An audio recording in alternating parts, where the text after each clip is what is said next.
الحمد لله نحمده ونستعينه ونستغفره ونعوذ بالله من شرور أنفسنا ومن سيئات أعمالنا من يهده الله فلا مضل له ومن يضلل فلا هادي له وأشهد أن لا إله إلا الله وحده لا شريك له وأشهد أن محمدا عبده ورسوله صلى الله عليه وعلى آله وصحبه الكرام أما بعد.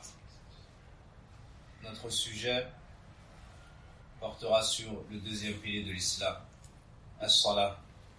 Le prophète alayhi salatu wassalam, comme le rapporte Abdullah ibn Umar, nous dit Bunya al-islamu ala khams shahadati an la ilaha illallah wa anna muhammadan rasulullah wa iqami as-salati wa ita'i az-zakah wa hajji al-bayti wa sawmi ramadan rawahu al-Bukhari wa Muslim. L'islam repose sur 5.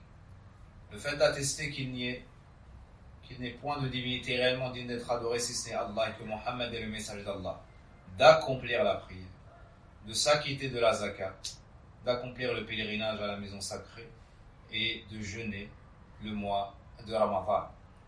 La prière est donc un pilier de l'islam. C'est un lien solide. C'est un pilier de la religion d'Allah Azza wa Jal. Un lien solide entre le serviteur et son Seigneur. C'est le fondement le plus important après l'attestation de foi. C'est l'action la plus aimée chez Allah Tabaraka wa Ta'ala, la meilleure des actions. C'est une lumière, comme l'a dit le prophète alayhi salatu wassalam, et cette lumière illumine le croyant, corps et âme, intérieurement et extérieurement. Ça lui illumine également le chemin sur lequel il avance et achemine. Dans sa tombe, cette lumière le suit. Sa tombe est illuminée de par ce iman, de par cette foi, de par ses actions. Cette lumière le suit encore lors de la résurrection, sur la place du jugement dernier. Et lorsqu'on va plonger les gens dans une zulma, comme c'est venu dans le hadith, on va plonger les gens dans les ténèbres avant la traversée du Sirat. Puis, Allah Azza wa Jalla accordera à chacun une lumière. À chacun on accordera une lumière. Cette lumière sera plus ou moins forte, plus ou moins illuminée, selon la foi du serviteur dans ce bas monde, qu'il avait dans ce bas monde. Et les gens de la salat, plus leur salat sera forte, sera complète, sera parfaite, plus ils obtiendront de cette lumière. C'est donc une lumière, et cette lumière les guidera au paradis. Et cette lumière les guidera au paradis. Ainsi est la place de la prière en islam. Ainsi est la splendeur de cette noble adoration aimée de notre Seigneur Azza wa Jal. C'est une adoration ayant la plus grande importance. Et c'est la chose qu'on doit le plus rappeler aux croyants après le tawhid. C'est le signe de la foi du serviteur. L'islam ne peut se lever si ce n'est avec cette prière. C'est pour cela que le prophète alayhi salatu wassalam a dit Al-ahdu alladhi baynana wa baynahum as-salah faman tarakaha faqad kafar. Le lien ou la délimitation qu'il y a entre nous et eux est la prière. Celui qui la délaisse aura certes mécru. Et on rapporte qu'Omar ibn Khattab disait La hadda fil islam liman taraka salah. Liman taraka salah. Il n'y a pas de part en islam pour celui qui a délaissé la prière. Cette prière, ikhwan el-kiram, y est rattachée un nombre incalculable de mérites. Cette prière y est rattachée, ikhwan el-kiram, des bienfaits incommensurables, tous plus grands les uns que les autres. Tous plus grands les uns que les autres. Tu ne trouveras pas une adoration parmi les adorations en islam où il y a plus de mérite si ce n'est At-Tawhid. Après At-Tawhid, les textes renfermant le plus de mérite, le plus d'éloges, sont les textes relatifs à la salat, à la prière. C'est pour cela qu'on doit se blâmer sévèrement lors de nos faiblesses à l'égard de l'accomplissement de la prière.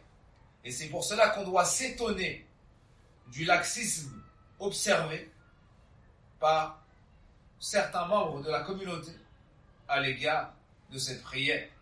Puisse Allah subhanahu wa ta'ala nous pardonner.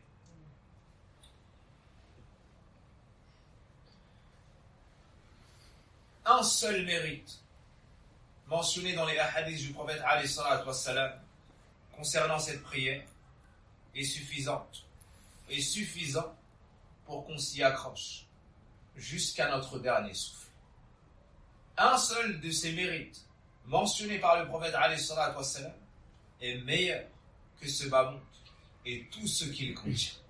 Que dire alors si tu les assembles tel un collier de perles précieuses, tel un collier ayant une valeur inestimable, tel un collier n'ayant pas de pareil, tel un collier étant considéré comme une pièce unique en son genre.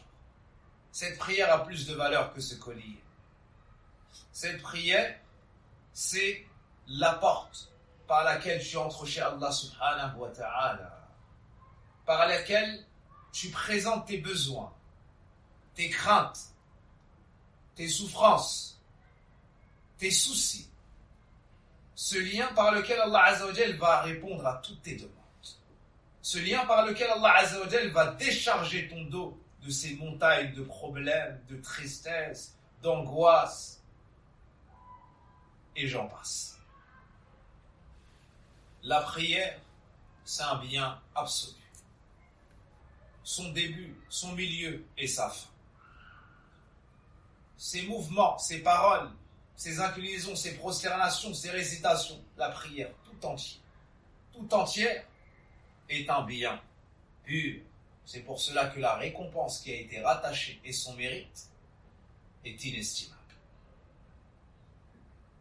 Et parmi les choses les plus étonnantes dans ce sujet, c'est qu'avant même d'entrer en prière, ce qui a été rattaché à cette prière, ce qui a été conditionné pour qu'elle soit acceptée chez Allah Azza wa Jal, tu es déjà dans le bénéfice. Tu es déjà dans les hasanats, tu es déjà dans le mérite, tu es déjà dans les grandes récompenses. Prenons pour exemple at-tahara ou al-wudu bil akhas. Prenons pour exemple la purification. Avant même d'entrer en prière, si tu savais le nombre de mérites qu'Allah Azza wa Jal te facilite, tu passerais ton temps à remercier Allah Azza wa Jal. Al-wudu, la purification, est une expiation pour les fautes. Elle te lave de tes dhunub, de tes péchés. Le prophète alayhi salatu wassalam nous mentionne en parabole une personne qui a un ruisseau qui passe devant chez lui 5 fois par jour, dans lequel il se lave. Et il nous dit Hal baqiya min darani shay, resterait-il des saletés quelque chose? Ara'aytum law anna nahran bi babi ahadikum yaghtasilu minhu kulla yawmin 5 marrat hal baqiya min ou hal yabqa min daranihi shay. Voyez-vous si l'un d'entre vous avait un ruisseau qui coulait devant chez lui, 5 fois, et dans lequel il se laverait 5 fois par jour, resterait-il sur lui quelques saletés, quelques nuisances? Il ne resterait rien comme saleté sur lui au messager d'Allah. يعني الدرن الوسخ. فقال النبي صلى الله عليه وسلم فذلك مثل الصلوات الخمس. Le prophète alayhi salatu wassalam a dit, sachez que ceci est l'exemple des 5 prières. Et l'exemple est pareil pour les 5 prières. Yamhu Allahu bihinna al-khataya. Par elle, par ces 5 prières, Allah efface les péchés. Allah efface les fautes. L'imam Ahmed rahimahullah ta'ala nous mentionne également le hadith du prophète alayhi salatu wassalam dans lequel il nous dit Kullu salatin tahuttu ma bayna yadayha min al-khataya. Chaque prière efface ce qui est passé comme péché. Et le prophète alayhi salatu wassalam nous dit as-salawatul khams. Donc là on parle déjà de l'oudou. Avant d'arriver dans la salat déjà, on parle de al-wudu. Le prophète alayhi salatu wassalam nous dit, comme le rapporte l'imam Muslim rahimahullah ta'ala, من توضأ فأحسن الوضوء خرجت منه خطاياه حتى تخرج من تحت أظفاره. Celui qui fait les ablutions et les parfaits, ses péchés sortiront de lui jusqu'à en sortir de sous ses ongles. Ces péchés sortiront de toutes parts, à un point tel qu'ils sortiront de sous ses ongles. Il nous dit également, sallallahu alayhi wa sallam, comme c'est dans le recueil de l'imam al-Nasa'i, rahimahullah, Man atamma al-wudu, kama amarahu Allahu azza wa jalla. Celui qui parfait ses ablutions, comme Allah le lui a ordonné, فَالصَّلَوَاتُ الْخَمْسِ كَفَّارَةٌ لِمَا بَيْنَهُمْ. À ce moment-là, ces 5 prières quotidiennes seront une expiation de tout ce qui se passe entre les deux. D'une prière à l'autre, Allah t'effacera tes péchés. On a également le célèbre hadith de Uthman ibn Affan radiallahu anhu dans le recueil de l'imam Bukhari rahimahullah. Le message d'Allah sallallahu alayhi wa sallam nous dit Man tawadda nahwa wudu'i hadha ثم أتى المسجد فركع ركعتين ثم جلس غفر الله له. On ne connaît pas la valeur du wudu. Subhanallah. On ne connaît pas la valeur du wudu, des ablutions. On fait nos ablutions à la va-vite, sans recueillement, sans savoir toutes les hasanat qu'il y a dedans, tout le bénéfice qu'il y a dedans. Mais écoutons ce hadith et sortons de cette insouciance. Un jour, Uthman ibn Affan a fait le wudu. Il a dit aux compagnons, un jour j'ai vu le prophète alayhi salatu wassalam faire le wudu comme cela. Puis il nous a dit, celui qui fait ses ablutions de la sorte, comme je viens de le faire, puis sera à la mosquée et y prie 2 unités de prière, puis prend place, se verra pardonner ses péchés passés. Se verra pardonner ses péchés passés. Tu fais le wudu, comme le prophète alayhi salatu wassalam l'a fait. Puis, tu fais 2 rak'ah. Là, il y a la mention dans la mosquée. Dans un hadith, il n'y a pas cette mention. Et ici, on voit l'importance de quoi? Du suivi du prophète alayhi salatu wassalam. Une des conditions pour te voir effacer, pardonner tes fautes, c'est tiba' sunnah, le fait de suivre le prophète alayhi salatu wassalam dans la sunnah. Regardez l'importance de suivre le prophète alayhi salatu wassalam. Et ça, en réalité, c'est un appel à quoi? À l'étude de la science. Si tu n'apprends pas ta religion, si tu n'étudies pas les versets du Coran, les hadiths du prophète alayhi salatu wassalam, et tu te contentes du mimétisme, tu te contentes d'imiter un tel ou un tel, parce que c'est un tel ou un tel. Non. Tu as les enseignements du meilleur de la création, du meilleur de l'humanité, du meilleur des prophètes et messagers, Muhammad ibn Abdillah sallallahu alayhi wa sallam. Comment est-ce que tu pourrais agréer après lui un autre exemple à suivre dans tout? Sa sunna est entre nos mains. Le Coran est devant nous. Sa sunna est entre nos mains. Il faut étudier auprès des gens de science et apprendre à faire le wudu comme le prophète alayhi salatu wassalam l'a enseigné aux compagnons. Et ne te dis pas je suis trop âgé. ou l'école est loin derrière moi. Non, certains parmi les Sahaba radiyallahu anhum ont commencé à étudier à un âge avancé. Et les savants ont intitulé dans leurs livres de sciences le fait de commencer la science après avoir atteint un âge avancé. Donc on apprend le wudu. Tu viens voir une personne de science, tu lui montres comment tu fais le wudu et tu lui demandes de te corriger, de t'aider à faire le wudu comme le faisait le prophète alayhi salatu wassalam pour obtenir quelle récompense? Ghufira lahu, ou ghafara Allahu lahu. Allah lui pardonne ses péchés. Allah lui pardonne ses péchés. Dans le recueil de l'imam Muslim, le prophète alayhi salatu wassalam nous dit: Ala adullukum ala ma yamhu Allahu bihi al-khataya wa yarfa'u bihi ad-darajat. Qalu bala ya Rasulallah. Qala isbaghu al-wudu على المكاره وكثرة الخطى إلى المساجد وانتظار الصلاة بعد الصلاة فذلكم الرباط. Ne vais-je pas vous informer de ce par quoi Allah efface les fautes, élève en degrés? Ils répondirent: certes, au messager d'Allah. Et lui de dire: par faire les ablutions malgré la difficulté.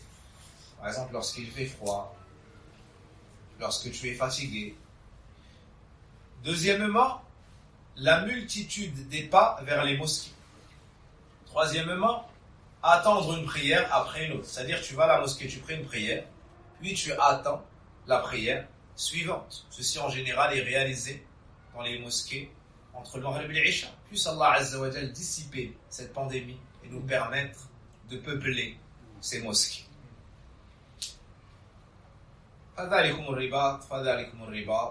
pourrait traduire peut-être voici la réelle endurance. Voici la réelle endurance.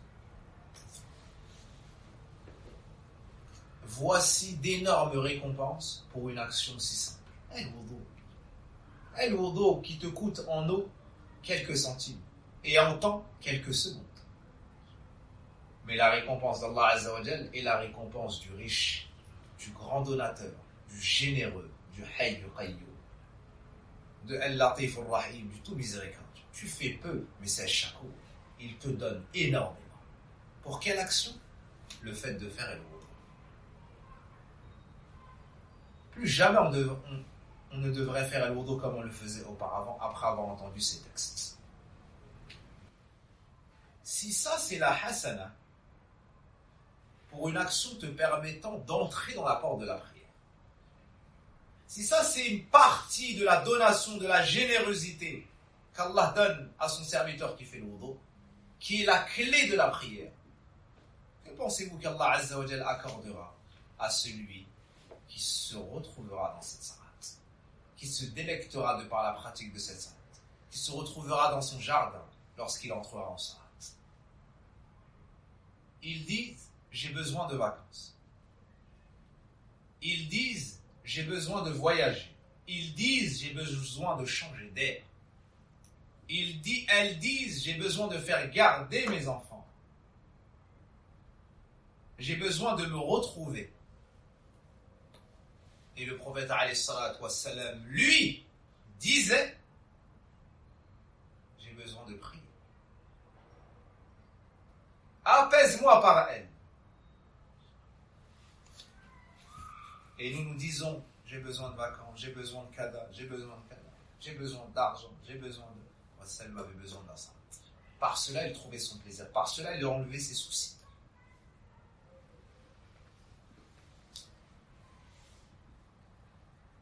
Cette prière, tu n'y entres pas si ce n'est après l'appel à celle-ci, n'est-ce pas? Ce qu'on appelle l'adhan. Après avoir parlé de l'wudu, on n'est pas encore dans la salat. Tes péchés sont déjà effacés. Tes degrés sont déjà élevés. Il y a l'adhan. Il y a l'adhan. Puisse Allah Azza wa Jal nous permettre de répondre au adhan. Wa la hawla wa la quwwata illa billah. Sais-tu quel est là le mérite du adhan? De l'écouter, d'y répondre. Le prophète alayhi salatu wassalam nous dit: Man qala hina yasma'u an-nida, celui qui dit lorsqu'il entend l'appel à la prière: Allahumma rabba hadhihi ad-da'wati at-tamma was-salati al-qa'imah ati Muhammadan al-wasilata wal-fadila wab'athhu maqama al-mahmud alladhi wa'adta. Après l'adhan, tu pries sur le prophète alayhi salatu wassalam, comme c'est vu dans notre hadith, Puis tu dis ce que tu viens d'entendre. Tu demandes à Allah Azza wa Jal qu'il accorde la station la plus élogieuse au prophète alayhi salatu wassalam le jour de la résurrection. Quelle est la récompense? Le prophète m'a dit Hallat lahu shafa'a. Hallat lahu shafa'a. Allahu Akbar.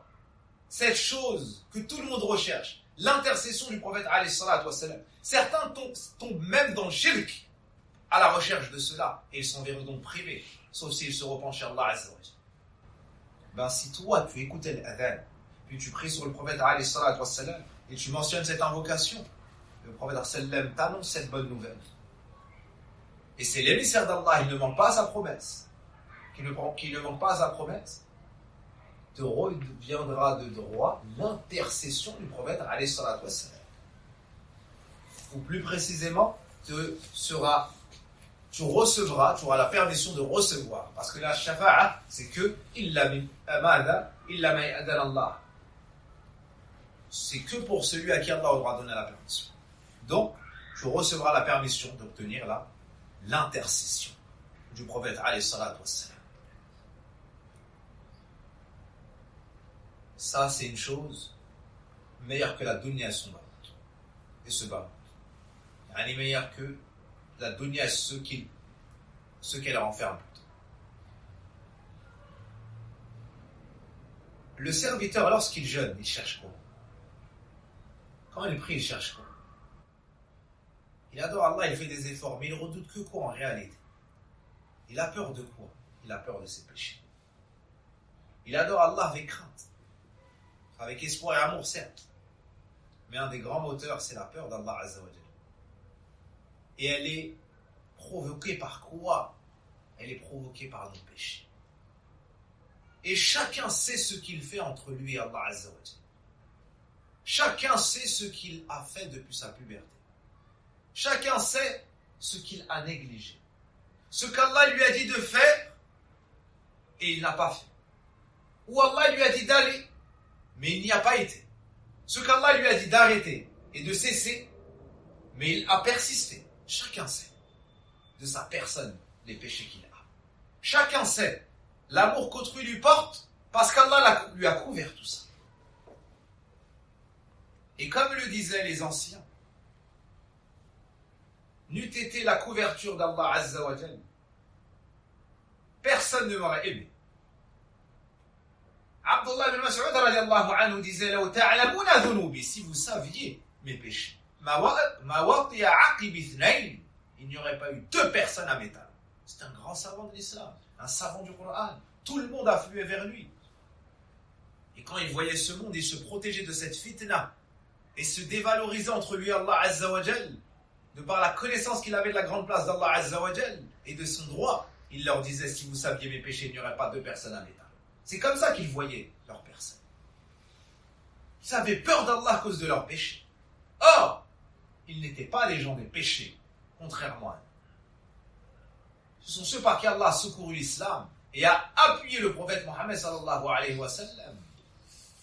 Les cœurs les plus purs, les gens les plus savants, les plus proies à l'adoration d'Allah Azza wa Jal, les plus lents à sa désobéissance. Malgré ça, ils avaient peur d'Allah Azza wa Jal. Bah avec Al-Adhan, tu peux te voir pardonner ses péchés. Iwallah. Le prophète alayhi salatu wassalam nous dit, écoutez cette action combien elle est simple. Pourtant, la plupart en sont distraits. Illa man rahima rabbi. من قال حين يسمع المؤذن أشهد أن لا إله إلا الله وحده لا شريك له وأشهد أن محمدا عبده ورسوله رضيت بالله ربا وبالإسلام دينا وبمحمد صلى الله عليه وسلم رسولا قال غفر له ذنوبه رواه مسلم. Écoutez وفقني الله وإياكم. Celui qui dit lorsqu'il entend le muaddin Ashhadu an la ilaha illallah wahdahu la sharika lah wa ashhadu anna Muhammadan abduhu wa rasuluh. J'atteste qu'il n'y a point de divinité réellement digne d'être adoré si ce n'est Allah, seul, sans associé, et que Muhammad est son serviteur et son messager. Raditu billahi rabban, j'ai agréé Allah comme Seigneur. وبالإسلام دينا, l'islam comme religion, وبمحمد صلى الله عليه وسلم رسولا, et Mohammed comme messager, se verra pardonner tous ses péchés. Se verra pardonner tous ses péchés. Rapporté par Muslim. À quel moment on dit cela? L'abbé prépondérant est de dire qu'on le dit lorsqu'on entend le mu'adhin finir de dire wa ashhadu anna Muhammadan rasulullah. D'accord? Quand il finit de dire ça, c'est là où tu dis cette parole. Raditu billahi rabban wa bil islam dinan wa Muhammadin sallallahu alayhi wa sallam rasula, c'est pas à la fin du adhan. Ce dhikr-là, il se place après shahadatayn. Après al-shahadatayn. Barakallahu fikum. Apprenez cette sunna, faites-la connaître, après l'avoir appliquée. Barakallahu fina wa fikum.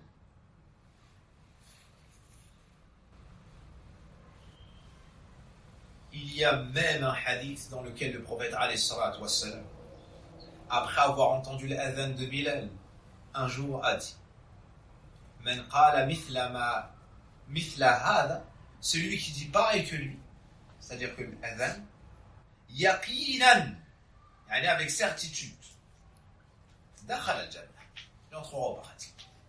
Il y a quoi dans l'adhan? Ashhadu an la ilaha illallah wa ashhadu anna Muhammadan rasulullah. Celui qui dit ça avec certitude entrera au paradis. Apporté par l'imam al-Nasa'i rahimahullah ta'ala. Est-ce que le mérite s'arrête là? On n'est même pas encore rentré en salat. Je pense que les mérites de la salat vont venir demain dans le dars. Hein? Subhanallah. On n'est même pas encore dans la salat. Ses péchés sont effacés, son corps est lavé. Naam. Ses degrés élevés. Il est au adhan là. Est-ce que le fadl s'arrête là? Non. Notre Seigneur, ni'ma rabb. Notre Seigneur a dit de certains de ses serviteurs et certains de ses prophètes, quel bon serviteur. Est-ce que nous, on ne va pas dire de notre Seigneur, ni'ma rabb? Ensuite, Allah nous donne un temps où il exauce toutes nos da'awat. Le mérite de la salat, écoutez. Ad-du'a la turaddu bayna al-adhan wal-iqam. Le prophète sallam nous dit que les invocations ne sont jamais rejetées lorsqu'elles sont faites entre l'adhan et l'iqam. T'es même pas encore entré dans ta salat. Allahu Akbar. Hada huwa l'islam, c'est ça l'islam. C'est la religion où on te fait espérer les faveurs de ton Seigneur sans limite. On ne te dit pas espère avoir ça seul. Non, espère tout ce que tu veux chez Allah Azza wa Jalla. Parce que ton Seigneur te dit je serai avec toi selon l'opinion que tu auras donnée. Si tu as comme opinion qu'Allah est ala kulli shay'in qadir, qu'Allah va te donner avec largesse, il va te donner encore plus. Si tu as comme opinion qu'Allah va te donner un peu, tu as une mauvaise opinion de ton Seigneur. Tous ces textes renferment quoi? Aussi des textes sur le mérite des massages et des mosquées. Naam. Ensuite, tu es au masjid. La prière que tu vas faire, elle a 25 ou 27 degrés ou 29 de plus que la prière que tu feras seul chez toi au marché. Naam. Et demain, Inch'Allah ta'ala, on parlera lorsque tu rentres, lorsque tu te tiens debout, tu t'es paré, tu t'es embelli, tu te diriges vers ton Seigneur, tabaraka wa ta'ala, corps et âme, que tu lèves les mains comme si tu mettais toute la dunya derrière toi, pour entrer chez Allah Azza wa Jalla, le créateur de cette dunya, pour que tu l'utilises pour rentrer à lui, pour rentrer vers lui, pour revenir vers lui. Toute cette dunya, on te l'a donnée pour que tu l'utilises pour ta salat. C'est pas ta salat qui passe après ta dunya, Allah qui l'a donnée pour que tu fasses salat. Donc demain, on va étudier quel mérite tu as à lever ces deux mains, à mettre tes paumes en direction de la Qibla, et lever tes mains entre tes épaules et le lobe des oreilles, ou au lobe des oreilles, ou aux épaules. Ces trois choses-là sont correctes. Et que tu prononceras la parole la plus grande qui soit Allahu Akbar. Allah est le plus grand. Et là, tu es rentré chez Allah Azza wa Jalla. C'est un moment que certains parmi les Sahaba n'ont pas réussi à couper, à éteindre, à repousser, à décaler, malgré que leur sang coulait, ayant reçu une flèche. C'est ça la salat. Cette salat que le prophète alayhi salatu wassalam, dans sa maladie de mort, dans laquelle il s'évanouissait et dès qu'il se réveillait, ses paroles étaient Asalla nas. Est-ce que les gens prient? Allahu Akbar. Est-ce que les gens prient? Il est en train de mourir, sallallahu alayhi wa sallam, son seul souci. Est-ce que ma communauté préserve la salat en groupe à l'heure? Cette salat dans laquelle Omar ibn Khattab était lorsqu'il s'est fait poignarder. Cette salat vers laquelle se rendait Ali ibn Abi Talib et autres compagnons lorsque les Khawarij ont tenté de les assassiner. Fattaqullah ya ibadallah. Craignez Allah tabaraka wa ta'ala dans cette prière. Et reconnaissez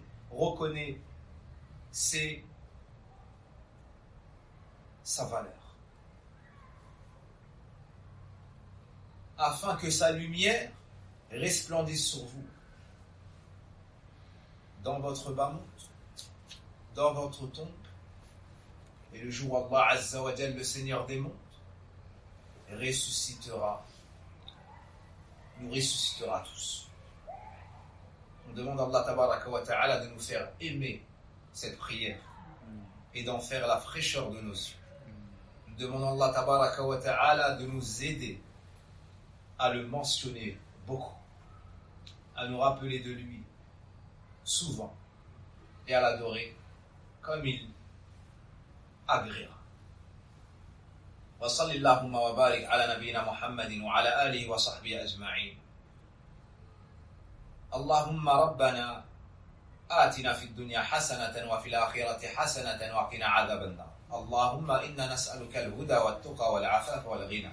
يا حي يا قيوم برحمتك نستغيث. أصلح لنا شأننا كله ولا تكلنا إلى أنفسنا طرفة عين.